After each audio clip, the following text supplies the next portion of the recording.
משיח דוידוב עלה לארץ ב-1973. אחרי שירות צבאי השתלב בתעשייה הצבאית ולאחר מכן בתעשייה האווירית. עם בו גל העלייה הגדול של שנות ה-90 החל את משיח להקים עמותה באור יהודה, עירו, שתסייע לעולים החדשים במה שחסר כל כך למשיח כשהיה עולה חדש.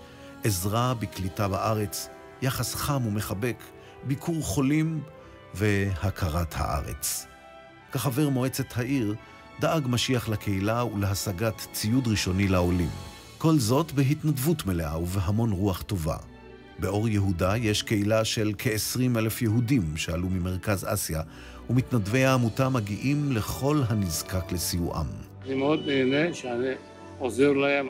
קונגרס, היום 15 שנה כבר לפעילות שלו, הוא פתח את הסוד של הידע הזאת קטנה, שכל העולם יודעים שבתוך הבוכרים יהודים יש הרבה מלומדים שתרמו המון בעולם.